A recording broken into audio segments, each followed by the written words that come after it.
freshman year, I thought about what can I share with you to help understand what it means to be free. A lot of people in America now, especially young people, are questioning what freedom means. I live in New York City, in Lower Manhattan. Every day there are protests of young people are screaming that they are so oppressed in America. And I was so confused. I mean, these kids wearing like $100 yoga pants, drinking $10 green juice detox their body fat, right? What could it be that they are thinking they are oppressed here? And I realized maybe they are confused. They think somehow discomfort is oppression. They have no idea what it actually means to be oppressed. So where I come from, North Korea, growing up there, the very first thing I learned as a young girl was not to even whisper. My mom said, the most dangerous thing that I had in my body was my tongue. If I said one wrong word, as a 2-year-old guy, that was going to kill up to 8 generations of my family. Do you even know what that means, 8 generations of your mother and father's side? If the one person does something wrong, like it's saying the wrong word, it's going to kill up to 30,000 people. That's what it means to have a collective punishment. I am a mother. I have a son who is 8 years old. Since he was a kid, he says so many dumb stuff.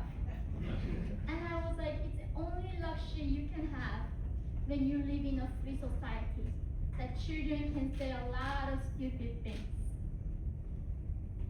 Growing up in North Korea, I had to hate you guys all. You're my sworn enemy. Even when I was learning numbers in school, I had to learn the numbers like this. There are 4 American bastards, you killed 2 of them. Then how many American bastards to kill? How surreal is that I am here with 4 bastards. And you guys are so lovely and give me a standing ovation before your lecture began. That's how scary the propaganda is. That's the power of propaganda. And that is how fragile to lose truth. It seems like in America there's a battle with truth, right? I became a mother while I was attending college in America. It's a school called Columbia University. Have you guys ever heard about this school in Manhattan? I became a mother, and my professor and my classmates were so nice people come over and say, how about we don't use that term? Because it's not inclusive. It can make some people feel not good. So instead of using a mother, how about you can say you're a birding person, you're a vitreous owner, you're a chest feeder. And I was thinking, are you guys crazy here? What do you mean even in North Korea, the most oppressed nation on earth, still allowed to say what woman is, what mother is? And in America, I noticed even this very basic thing is now debated. I could be one so dumb, I might have a very low IQ, I might not actually understand there are never-ending genders, right? There could be 10,000 genders, who knows? But what I am arguing, guys, then is that we have right to be dumb. Do we not? Right? We live in a free country. You can say there are 10,000 genders, and I'm so dumb to not understanding it. But because we live in a society, it's okay when somebody have their opposing views are heard. That is the point of living in a free society to me. When Charlie Kirk died last year, so many young people I saw in New York City, the kids that go to NYU spending like $100,000 attending that school, were celebrating. And I couldn't believe that. Like, how on earth America reached to a point where it's okay to kill somebody because they said the wrong words that I don't approve. How are we so different? So let's talk about North Korea. Many people in America, especially in New York right now, we elected our first democratic socialist mayor, think socialism is the answer. It's going to solve so many of our problems, right?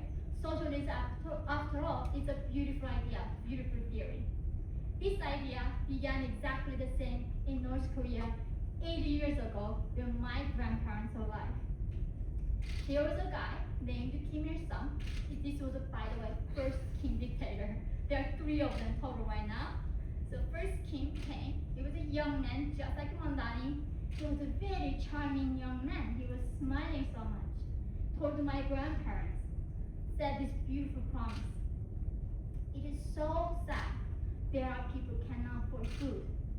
It's so sad there are children cannot go to school because they cannot pay the tuition. It's so evil when people are sick, cannot be treated in the hospital. How about we make this all accessible to everybody? Nobody's poorer, nobody's richer, nobody suffers. That sounds so amazing, right? Who would not want that? We don't want to see our neighbors suffering. So my grandmother thought, well, that sounds amazing. That sounds like literally a utopia. So what can we do to create that utopia? So the regime said to my grandmother, say, okay, for us to create that equality of outcomes, we have to get rid of freedom of property. After all, you cannot live in a bigger house than your neighbor, right? You cannot have more cars than your neighbor. Governments have to take it all, so they can distribute it equally among everybody. So my grandparents, okay, let's get rid of private property. They gave it all to government. All the lands, house, everything gone to government. And then it came down to freedom of speech. There are people who were spreading horrible rumors like socialism is not good. Actually, capitalism is good for society. So the government said, we cannot make this fake news to go around. We actually have to get rid of freedom of speech. I hope this reminds you of something. So just like that, in the name of price of this utopia, one by one, the rights of North Korean people gone away to the government. After they took all the rights from the people, the speech, the movement, property, anything on it, all the rights gone to government. And guess what happened to my grandparents' generation? Do you think the utopia came to us? That we became the most equal society that nobody suffered? The government created 51 caste system. Like how on earth do that? So Koreans are not like you guys. We don't have different ethnicity. It's a homogeneous nation. Everybody looks like me. We all eat kimchi. So how would you divide people? You cannot, right? But they came up with a good idea. How about we divide people based on who their ancestors were? It's like in America, now I have a son who's half white. They say he needs to feel guilty about his ancestral crime of slavery. My son who never took a part in slavery, somehow he needs to feel guilty because of his skin color. Just like that, if your grandparents at the time in the 80 years ago were landowners, were capitalists, intellectuals, they said, you have a tainted blood. Anybody born in that bloodline are the oppressors. So, based on your parents, your caste were determined by government. But who is here today chose our parents? Nobody chooses their birthplace and their parents, right? This is why I hate Marxism. They punish things for something you have no control over. How can you choose the right parents? Like, in my case, I got so screwed. I had my great-grandfather that I never met on my mother's side, that owned a tiny bit of land, so he was considered as a landowner. So anybody born in that bloodline was the lower caste. And why is this lower caste important? This caste determines what job you can get, how much of public ration you receive, what house you get to live, who you marry, and literally determines who gets to starve to death. South Koreans and North Koreans are same people. We are same people for 5,000 years. And now, North Koreans are on average 5 inches shorter than them because of chronic malnutrition. When I was growing up in the 90s in North Korea, that is where the most of the chronic malnutrition happened. So you guys all know this saying where socialism only works until you run out someone else's money, right? That is not just a saying, it's so true. North Korean regime somehow worked until the Soviet Union was supporting them. But when the Soviet Union collapsed at the end of the 80s, North Korean regime couldn't give the free food for the people. So when I was born in the 90s, mid-90s, that was like a massive death that was happening. At the time, apparently the population of North Korea was 18 million people. Minimum 3 million people died in 3 years. And most of that happened not in capital Pyongyang, in the northern part of North Korea, where I was growing up. The millions of times, the government couldn't even keep track of who was dying. The people went into Kim Jong-il, at the time the second Kim dictator, said, "Dear leader, there are many people dying from starvation. What shall we do?" Can you guess what he said? He said to the people, "It's easy to do socialism when there are less of them, so let them die." I live in New York. I have so many friends who live in Brooklyn that worshiping the Mother Earth and telling me humans are poison to Mother Earth, that we are evil. And that is the fundamental value of Marxism. Do not regard humans that we are made in the image of God. We are the poison. We are the parasites. How many young people who are fighting for the abortion rights, calling their babies as parasites? When you view us as human beings as a parasites, it is okay to kill them millions of them, right? That's why when I came to America, when I read the U.S. Constitution, I actually cried. So many people talking about how this American Constitution is outdated, that we need to burn it, we need to tear it down. And there is never a constitution in the world right now saying that we are made in the image of God. Our rights come from God, our creator, not from government. Do you know what that means? Government is there to protect our natural rights from God. They cannot take their rights from us. But for North Korean people, their rights come from their government. So their governments can take it away any moment they decide to. So growing up as I'm still not very big on a 5-inch hill, my most luxury food that I ate in North Korea were grasshoppers and dragonflies. I ate so many plants. I was driving from Charlotte today, looking at mountains, like at least like in this season right now, North Koreans have plants to eat. And usually the death happens in January and February. And this is all happening because governments want to control people. So for instance, nobody understands why North Koreans are starving. But after all, this country has so many nuclear weapons. They can target anywhere in the US, right? They have billions of dollars spending to build these nuclear weapons. Then why anybody starving? Because imagine that. If you constantly starve your population, they have nothing else to think about. Because only thing you can occupy in your thought is surviving. Finding next dragonfly, looking for next cockroach to eat. So when your population is distracted with your survivor, it's so easy to control them. It's like the book in the Hunger Games. Have you guys read the book or seen the movie?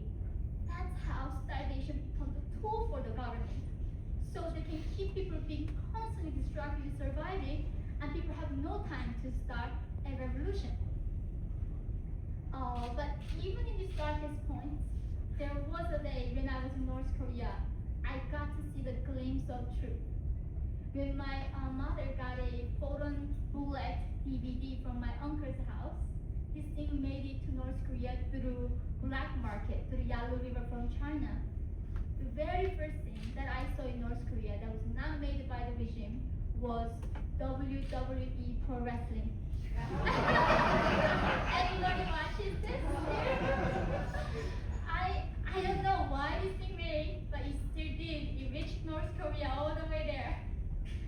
I watched the pro wrestlers, and I literally thought that's how all American men look like. I got so disappointed when I came over. This is not what they promised me. After this, I got to see one more thing that was made out of us in North Korea. It was watching movie Titanic. Up until point in North Korea, guys, there is no concept of romantic love because you are not allowed to love anything else other than the dictator and the Communist Party. Kim Jong-un actually banned Mother's Day because he thought if we love our mothers, we are not going to love him as much.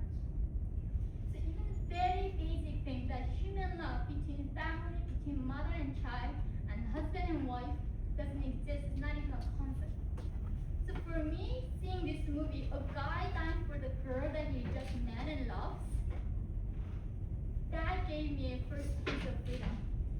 And I thought maybe the outside world is maybe not that horrible. By the time, when I was 13 years old, it was 2007. I'm sure most of you are not even born, right? The students here. I no longer could find food in North Korea. It was March. End of March in North Korea, mountains are still frozen, no bugs out, nothing is alive at the time. And I was on the verge of dying from malnutrition. Luckily, I was living the border town of North Korea. So guys, escaping North Korea is not like people coming to American southern border. People just looking at TikTok videos and following the trail, right? North Koreans never even seen the map of the world. They don't know what internet is. They don't even have this 24 hours electricity. So the only clue I got looking across Yalu River in the Chinese side was that they had cars and they had roads and they had electricity. And I just thought, if I go where the lights are, I might be able to find a bowl of rice. So with that single curiosity, my sister, who was at the time 16 years old, escaped first. And she left me a little note. And a few days later, on March 30th, 2007, my mother and I found a lady who wanted to help us to cross the Yalu River into China. Crossing this river is so dangerous. Like every few meters, there are guards with machine guns. And they shoot you on the spot. But somehow, miraculously, these soldiers were not shooting us. They were letting us cross this river on foot. When I got to Chinese riverbank side, I didn't learn why everybody was not killing us. Us being alive had a use for these people. Because we were just sold as sex slaves to Chinese people. China had a one-child policy under Communist Party. Remember, China thought too many people is too much problem. Again, the Marxist idea they do not like a lot of people. They thought it's easy to control when there are less people, so they made sure everybody only has one kid in China. And everybody wanted their son to carry family's name. So when the girl is born at the time in China, they just simply flip the girl until she stops breathing. And they keep trying to have baby until they get the son, and that's they just kept the boys over and over, everybody did. So there were surplus of 33 million men in China when I got there, couldn't find wives. And the Chinese Communist Party doesn't want these 33 million young men starting revolution. They want to appease them somehow. Because do you know how they thought to appease them? By allowing modern day slavery. By allowing us to be sold to them as sex toys.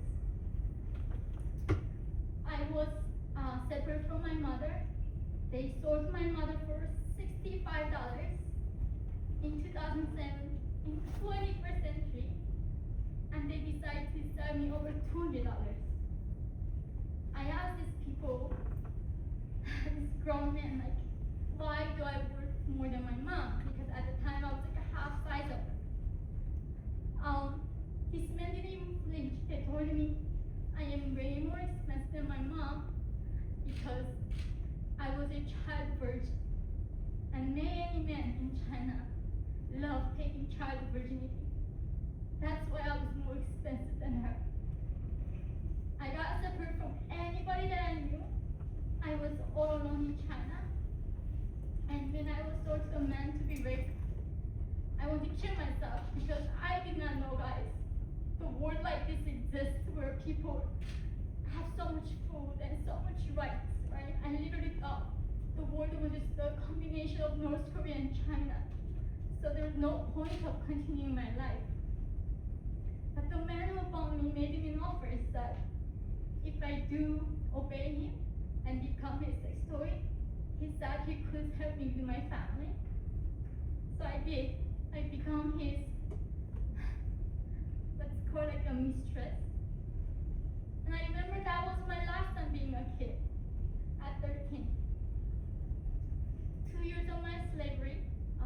I was 15 years old, and it was 2009. The man who bought me would let me go. But where do I go in China? There are 4 places that require North Korean de facto women. One is, of course, to organ harvesters. You know, in China, you can fresh organ in 2 hours. Because what they can buy with our body, 10 of us is not even one iPhone price, right? That's how so many organ trafficking happening in China. Number 2 places is like brothels where they drug us and get us raped over and over until we die after 6 months.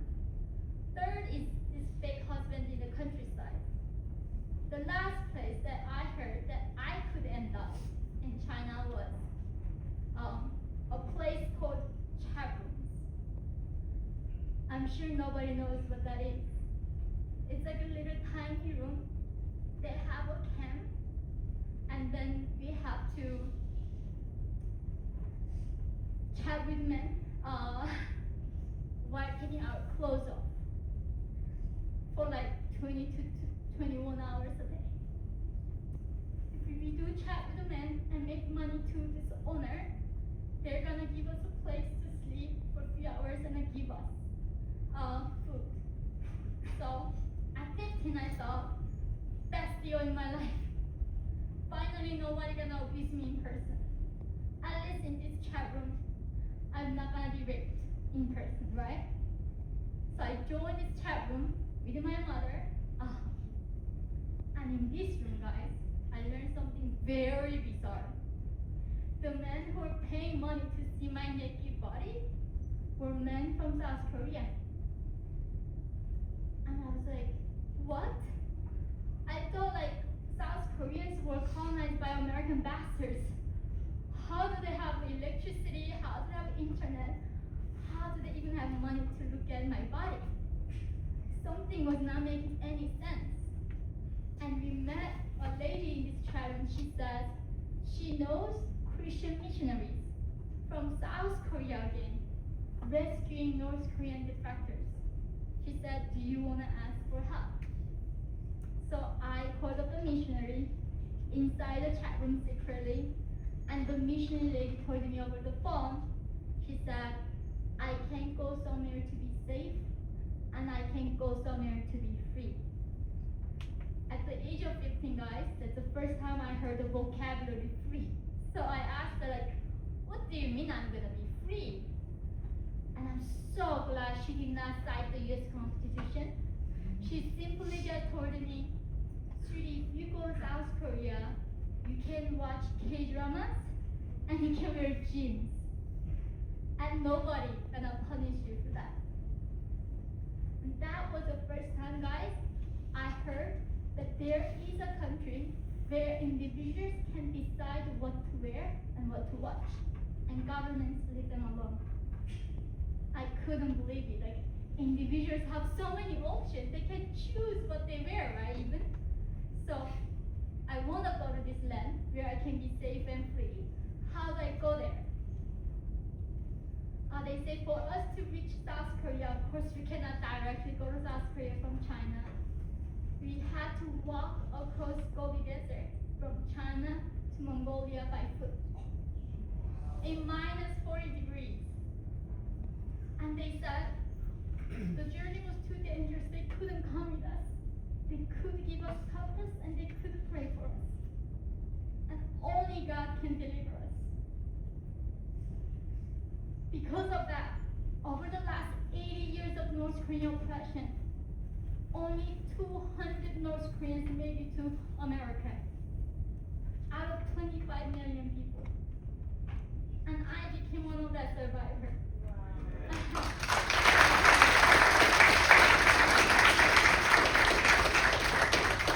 survived the Gobi Desert. I walked through the desert to Mongolia from China. Eventually, with many months of interrogation, I made it to South Korea when I was 16 years old. I was there for 5 years, and thank God at the time I didn't have TikTok or Instagram. Only thing I had was books, guys, like library. That was my favorite place in the world. I became a learning machine. I was reading so much because I had so much to catch up. I had no idea. I was like a big giant baby who was 16 but knows I did not know what Africa is, what continents are, right? And then at that time in my studies, I read books that was written by Frederick Douglass, Hillary Clinton, Oprah Winfrey. By the way, before they still like the idea of American dream. And I thought a girl like me who was Oprah, come from a nowhere family, became a voice for so many women.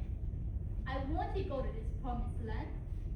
And that prayer got answered when I was accepted to study at Columbia University in 2016, 10 years ago, guys. When I got to Columbia University, I mean, it is the story of American dream, right? A former sex slave becomes an Ivy League student.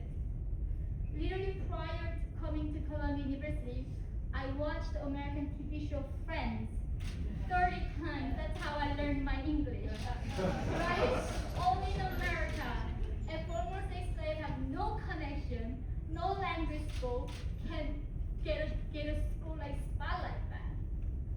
But when I got to Columbia University, before even classes began, I had something called a orientation week.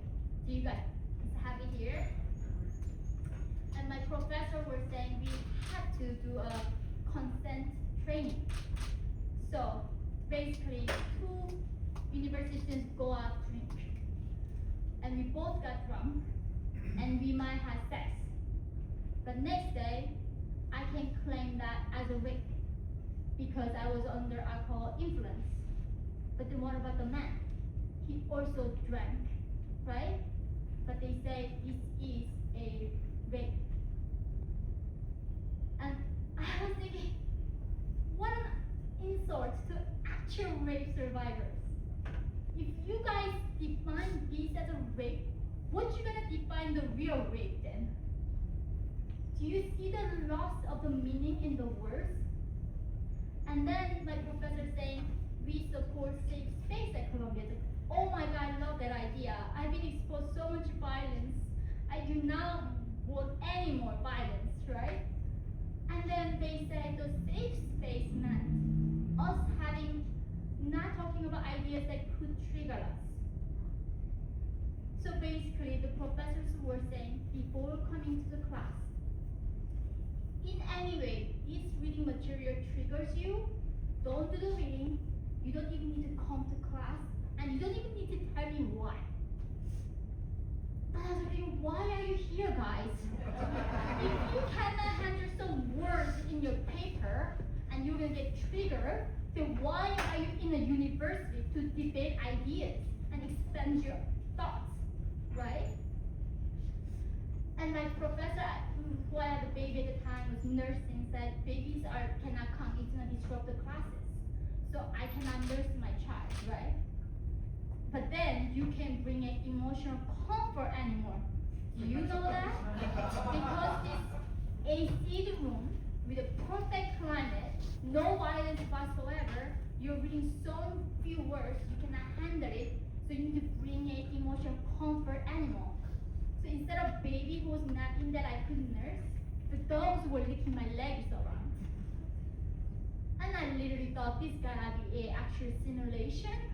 Like, this gotta be a Truman Show thing, right? Like, somehow we built homocysteine from North Korea to China to Colombia. This cannot be real. And they said, okay, being on time is a white supremacist thing. Working hard is a racist to white people thing. If math is a racist, because math is made of white men to control minority. I remember my lesson that I learned in North Korean classroom. My teacher asked me one day, what's 1 plus 1 in North Korea? What's 1 plus 1? Thank God, you're the only one who knows. I love you. So I said 2. My teacher said wrong. If you add 1 drop of water to another drop of water, what does that become? It becomes bigger one. It's not 2. That's how the second king, Kim Jong-il, proved that math is made up by white men to control minority. This anti-enlightenment idea was being taught at Columbia University. And I accepted everything. Okay, it's freedom. You can hate America, you can hate the Constitution, you can hate all of it. But just give me a reason, the one single most important reason why you think America is evil. And they gave me, all of them gave me this one answer. Capitalism is evil because it creates inequality. There are billionaire people in Manhattan, and there are homeless people on the street. That's why capitalism is evil. This needs to be destroyed. You know guys, as a North Korean, when I heard what homeless is, what do you think my thoughts were? What do you mean? Somebody can just decide not to work and chill on the street, and government leave them alone? Of course, nothing about that is dignified. Of course, I do not condone homelessness at all. But in North Korea, guys, they say you decide to be homeless. You decide not to show the government assigned job that doesn't feed you and that doesn't pay you. It's like forced labor, right? Everybody in North Korea needs to participate. And not go to that job and be on the street. What the government gonna do to you? Yeah, they're gonna torture you if you're women, they're gonna rape you, and put in a work camp till death. Usually you don't last more than 3 months. So the fact that people can even choose to become homeless is a sign of freedom. Not a good thing for anybody to do. We should prevent that, help people with mental health. But that is not a sign of oppression. As meant, Americans are confused what it means to have discomfort and oppression. Another thing about the billionaires, they say, you know, I was represented by AOC for a while. What a life, right? I escaped from Kim Jong-un and going to AOC Mandani City. It's like so horrible. And she says, nobody makes $1 billion. You can only take $1 billion from working class people. So any of you using your MacBook and your iPhone, you didn't go voluntarily go buy an Apple store, or the Steve Jobs came stole your money? No, right? We voluntarily bought that product because it's happiness. So in a good capitalist society, there are people who can be very richer than other people by creating a positive influence. So for instance, I lost my father from cancer. If somebody cured all cancer and became a trillionaire, does anybody have an issue with that? No, right? So many children dying from cancer early on. If somebody cured all this disease and became richer than God, God please be richer and solve all these issues that we have. Right? Inequality is not the enemy. Poverty is enemy. Do you know North Korean children, when they are so starving, they eat mud? When you eat mud, you cannot go to the bathroom and you die. And their mothers let them eat, because at least the last dying wish of a starving man is at least get to chew something. and hating some. That's the enemy. Not so because some billionaires have private jets and some poor people. That's what we need to fight against. And that's why I'm grateful for you guys making this podium to share my story and coming out. And thank you so much, everybody. I look forward to Q&A with you. Thank you.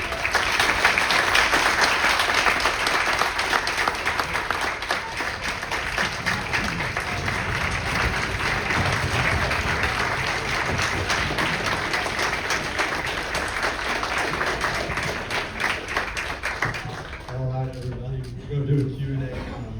If you want to ask a question, just come line up down this aisle and give your name. And we're going to try to keep questions fairly short so everybody can have one. All right. Great. Thank you. My name is Zeke, and I just wanted to ask, do you believe that a reunification of North Korea and South Korea is still possible? And if so, do you think it can happen in our lifetime? That's a great question. My grandmother's dying wish was seeing one Korea in her lifetime. But actually, we're talking about that South Korea has become a lot richer than North Korea. So for instance, for North Korean person in their entire year, they might not even make $100. Like my entire family, our assets, including our house, was below $20.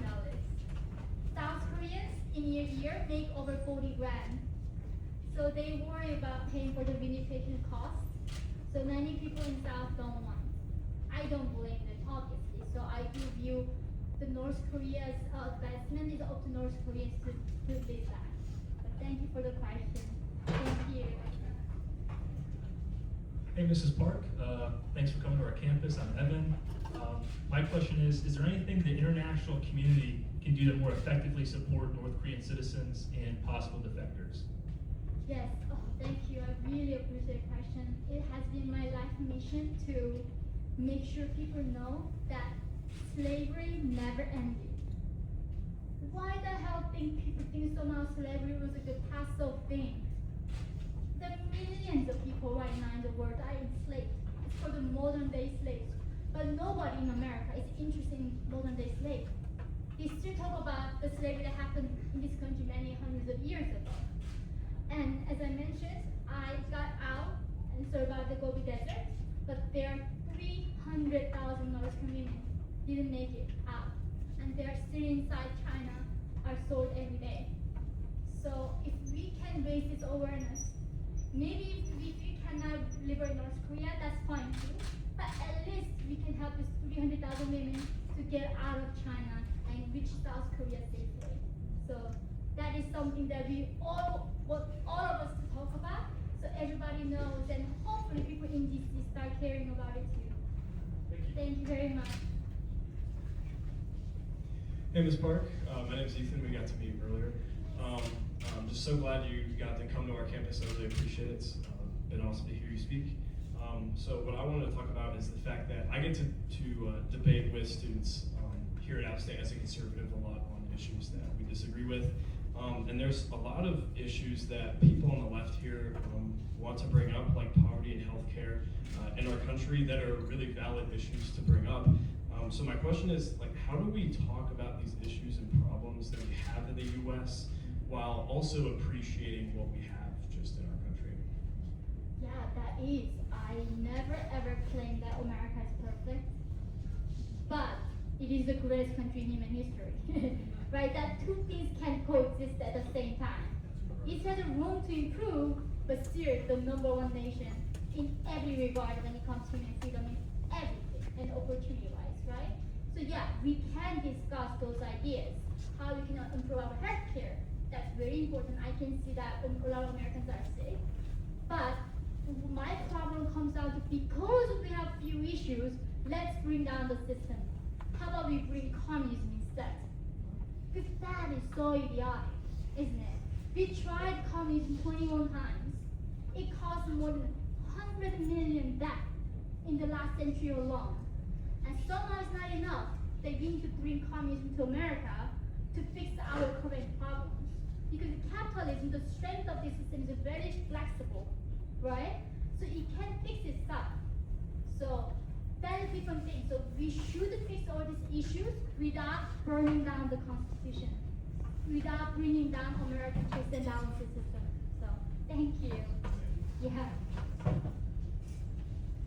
Oh, I'm sorry. Mine's a little long. Apologies about that.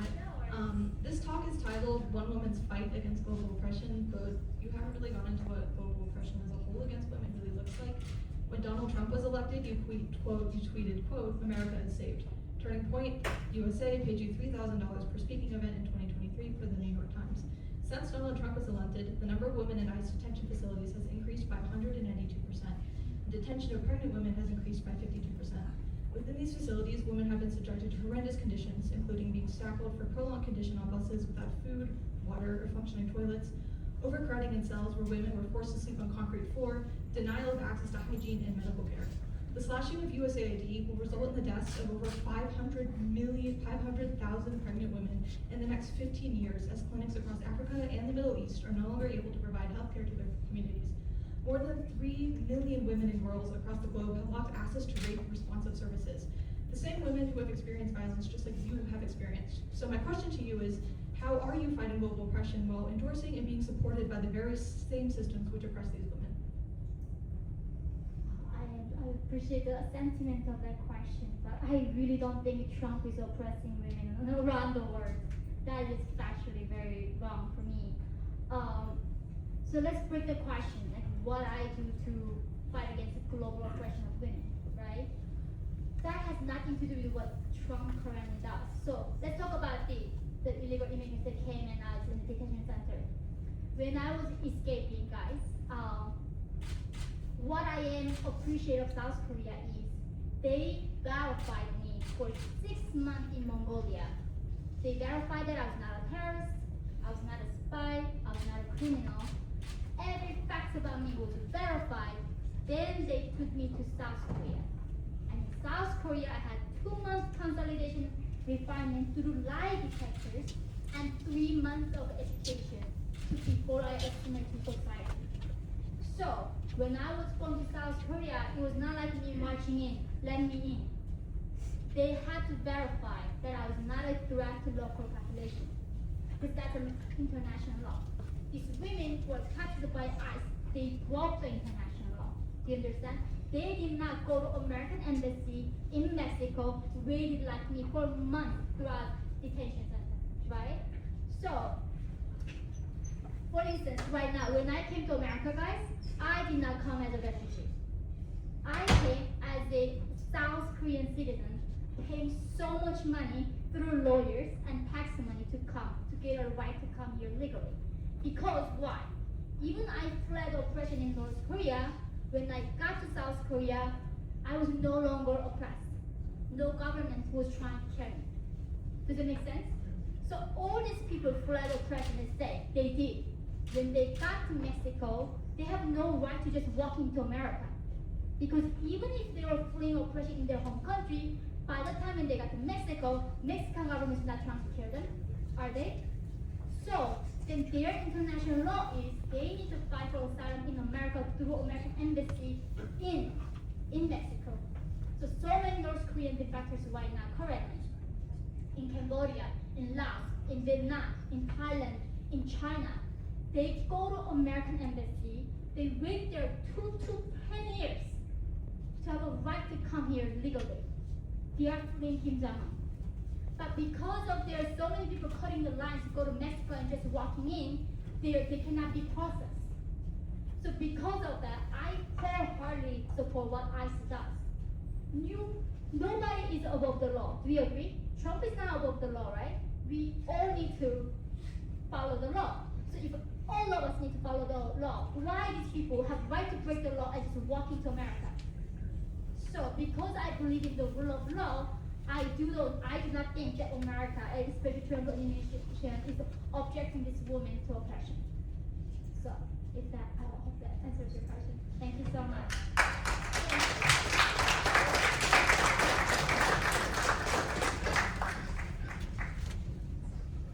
Hey, how you doing?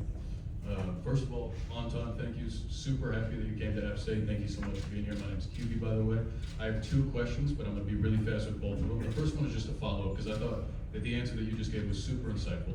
And I was just wondering, before you came to the United States, after you fled from North Korea, when you were able to go to South Korea, were you held in a detention facility there, or were you allowed to, sort of be free in the public space during that waiting time before you came to the United States?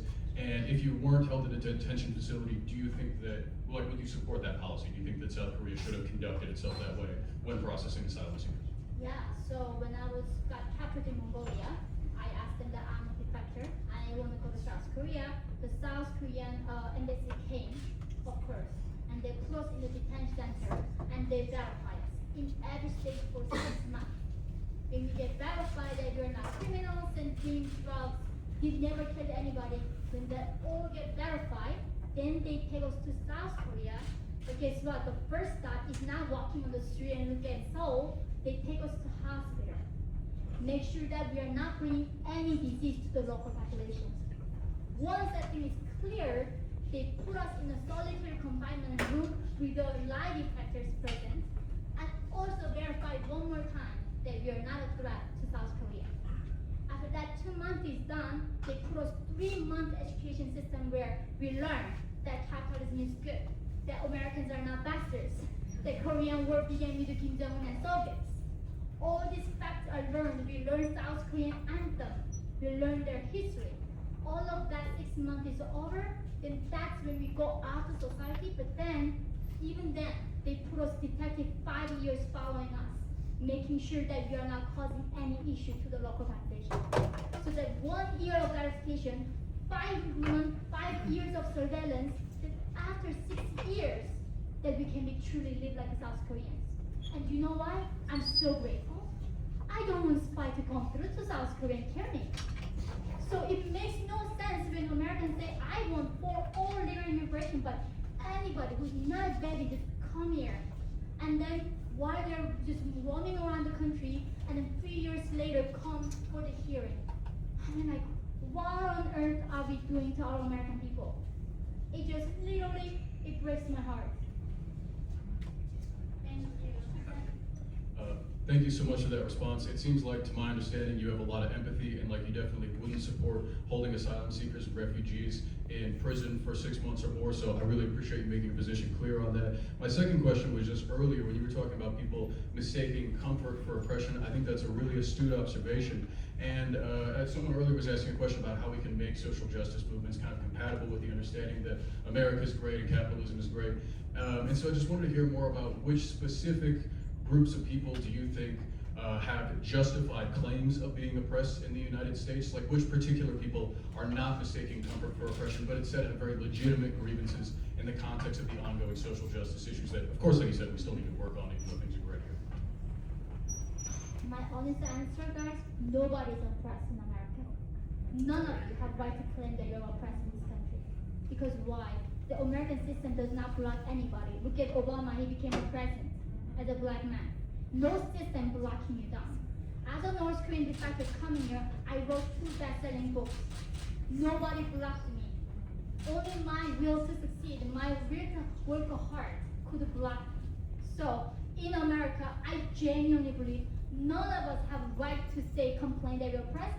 Only thing we can keep saying is thank you for our forefathers creating a country like this. So much plenty of opportunity and rights. I don't know how many of us deserve it, but God, our constitution says we all deserve it, right? So I really don't understand where this victim mentality keeps imposed on us, looking at the world as oppressed and oppressor. Instead of, we should be so grateful. We're born in the greatest country on earth, have so much agency, so much opportunity, and that we did not build. So people would like to build this system, and we are just like tearing it down because we don't understand how good we have.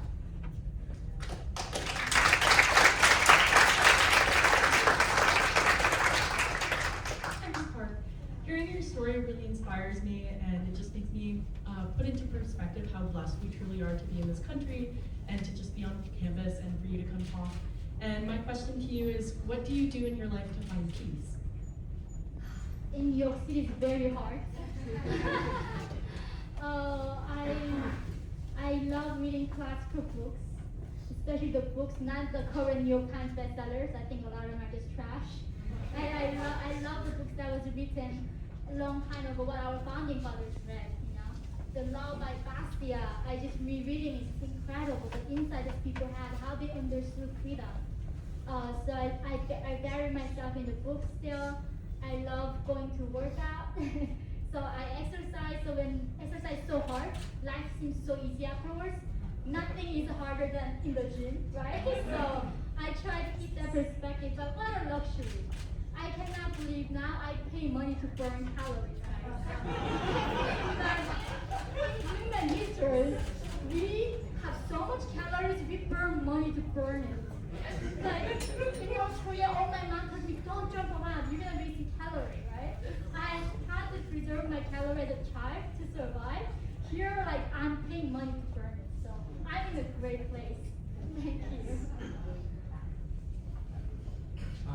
Hi, Ms. Park. It's really nice to hear from you today. I've read both of your books. They're amazing. So my question is, what is the hardest thing you've had to adjust to your first time coming to the U.S.? Oh, nothing. I survived North Korea. What do you mean hardest thing here? It's too easy. Maybe that's an issue. I become a softy like all of the Americans, right? I complain about the weather, the traffic, you know. So yeah, I really try not to do that, but nothing was hard. It was so good. Like, just every day I count my blessings and I try to show my son, this is not normal. You know, do not take this for granted. This is a very abnormal situation that we are in. Thank you. Thank you so much. I hope you have a great day. Thank you. Hi, Yeonmi. It's an honor to meet you. And I first learned about you during one of your interviews with Dr. Jordan Peterson, and since then I've watched some of your other interviews. And one of the themes I've noticed that you talked a lot was about your faith.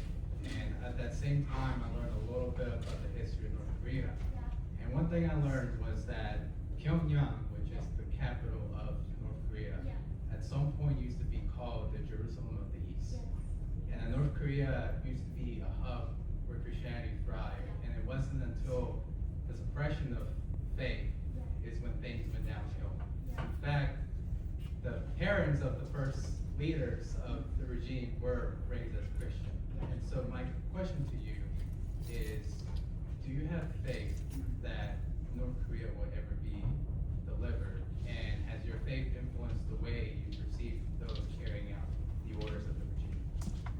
Wow, that's a very insightful thing for you to share with everybody. Like North Korea, before the communist regime came, it was the Jerusalem of the East, most thriving Christian community. And for fact, Kim Il-sung, the first dictator, came from Christian family himself. His aunts and parents were devout Christians. But when Kim Il-sung became the communist leader, he thought, what if I be God instead? So he copied the Bible, he gave us 10 commandments, and he said, his son Kim Jong-il loved us, but his body is with us all the time and they know our thoughts. So they brainwashed the Christian doctrine of faith way. Now I'm a believer. I genuinely believe the only salvation I can reach is through Christianity. And I lived in a country that there was no Christianity. It was a very dark place to be. So I sent my child to a Christian school in New York. And I just look at what God has done with my life. Like, I was the dumbest one growing up. I never thought I could come to university and giving a lecture. Like, I wrote 2 books, like, who would have thought, right? So you never know how God can create miracles. And my son is a miracle. Like, in his birth certificate, it's like mother is North Korean, a father is American. In North Korea, that child gets killed instantly. So because of that, I do believe North Korea can go back to the glory of its past and have a thriving faith in their community, and hopefully this vision goes down. So thank you. Thank you so much.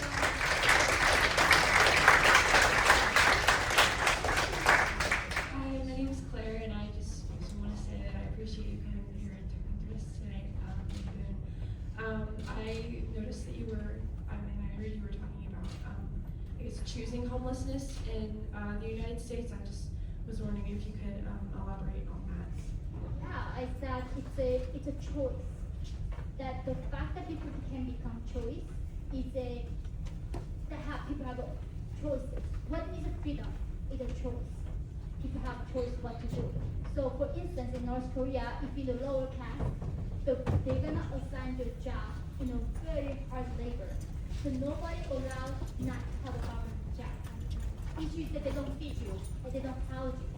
So the fact that in America, people can choose not to have a job. Jobless is a thing. I couldn't imagine coming from North Korea where you can have a business not to have a job. In North Korea, when you graduate from high school at 17, government decides based on your caste which farm you belong to, which factory you go to, if you're even able to go to university or not. You don't choose your own fate. Government chooses that. So because of that, as sad as homelessness is, I think it's a sign of tolerance in our system that people have choices. They have choice to be not having a job or having a job, or being a homeless or not. So this time, we had a brutal winter. Did you guys have one too here? Yes. Over so many 27 people died in New York City. A lot of them homeless people. Mandani was begging them to be sheltered in the warm room. And we had enough room for them to all go. The police officers found this homeless man and begged them, can we please take you to somewhere warm so you don't die from the cold? What do you think police officers should have done? This man said no. They said no, I'm not gonna go where there's heat. So police officers respected individual wish and let them be on the spot. So they died from the cold weather. You can say that's evil, but look at different perspective. Should that police officer arrest him, forcefully remove him, and put him in a shelter? Well, that's how tyranny begins, right? In America, we have right to commit suicide, right? Do you think in North Korea we do? No. If you try to commit a suicide, they come kill all your family members and punish them. Because your life doesn't belong to you. Even when you die, death doesn't belong to you. Government can decide when to kill you. So just like the homelessness, it is a sad thing, but people have choices here. They can decide to choose to die on the street, and police cannot remove them and disregard individual wish. And that's why freedom is messy, and it's part of it, So that's why we need to understand what it means to be free, and it comes with a cost. It has a price. It's not just all good, but when we accept the cost, it's the best thing that we can have in a human society. Thank you so much. Thank you. Thank you. Hey, Ms. Parks, thank you for coming here. I'm DJ. I can't talk about anything politically because I'm in the military, but I watched your Joe Rogan podcast 5 years ago, and I was wondering, was he one of your main influences? Because I saw you got really popular after that. And what has he done for you since then? Well, he was just being a Texan gentleman. He just made me a tea and we had a conversation, and then the interview became very, very popular. I'm very grateful for people to watch the interview and learn about the oppression of the North Korean people. But yeah, he hosted everybody. He thought everybody deserved to be heard. And that's, I think, what Joe Rogan does in American society, that he understands freedom is hearing from opposing views. It's not just to hear what you want to hear, right? And because of that, he hosts a variety of speakers like me, Bernie Sanders, right? He has every spectrum, and I love that American media do not choose a biasy, but platform everybody. So every idea can compete in the open and let the best idea to win. Thank you so much. Hi, thank you for coming, Mrs. Park. My name is Helen, and my question is, how do you feel about the United States government since it's currently run majority by the Republican Party? I think that's enough to leave. My name is always going back and forth, right? I like it better than the Biden, for sure. I was under Biden, and it was lawlessness. It was horrendous. But no government is perfect, right? They cannot solve all the problems, but they try. So I am not here to serve any politician. I do not trust politicians. I do not trust the government. So a lot of people think what government can do for you, But do you know what government can do to you? They can do unimaginable cruelty to individuals. So because of that, I do like certain policies, but my faith is in God, never in government officials. Thank you very much.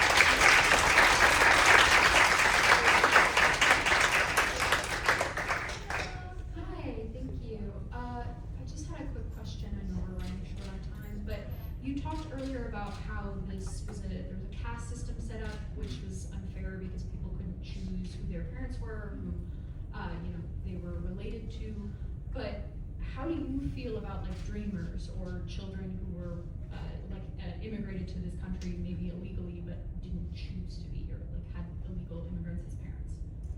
Yeah, I wish I knew more about American Constitution. I am trying to see more of that. The birthright citizenship is American thing, that's debate, right? So I am actually learning more. The only thing is, if anybody came here illegally, I do believe they need to get out. It's not because they are bad people, because the law is important. We do need to respect the law. So, but I don't know what it comes to children because they were born here, they became naturalized. So what the Constitution determines that. But I am absolute believer that rule of law needs to be upheld above everything else. Nobody is above the law. Even you're an illegal migrant, you cannot just break the law and coming in and have kids and stay. Even if they have children, if they broke the law, they need to go back and do it the right way. Because I mean, if we let this kind of thing keep happening, how will they enforce the law next time, right? So there shouldn't be never exception when it comes to following the law. Yeah. Thank you.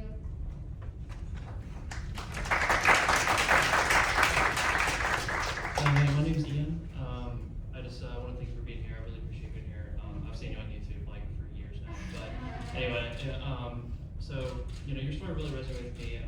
I have a grandmother who escaped communism in Hungary, and then I have a grandfather who escaped communism in Cuba. So your story, really resonated with me. And I just want to ask, how do we not let these stories die? Like what communism is really like? How do we not let it die with us? That you guys have to read actual books. Get out of social media, get out of TikTok. Read actual books that was written and shaped our modern world. And we have to be going back to philosophy, and only awareness, education can solve us. But a lot of people think propaganda, indoctrination is the education. That's what's scary to me. Right at Columbia, hating white men, they think that's education. But if we are actual intellectuals, we should be okay to reading Communist Manifesto and the Wealth of Nations. We should not plug any books there. So let's go back, keep reading and learning from our founding fathers and from the history. Then when we learn from the history, I do believe we are not going to repeat the same mistakes. Thank you very much.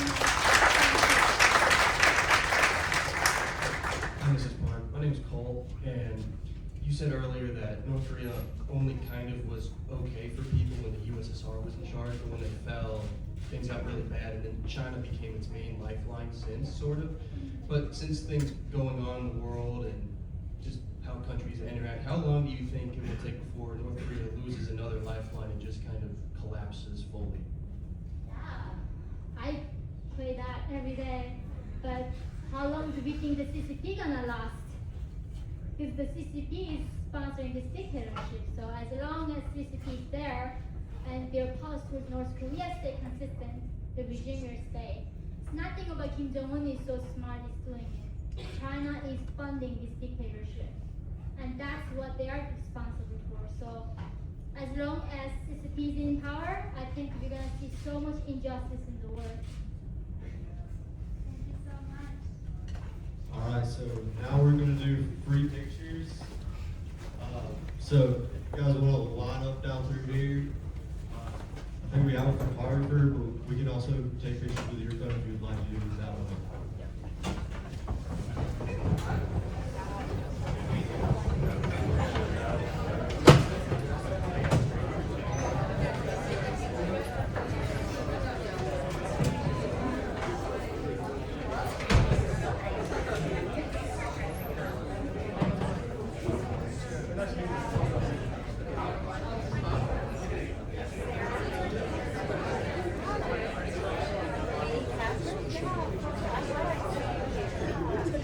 It was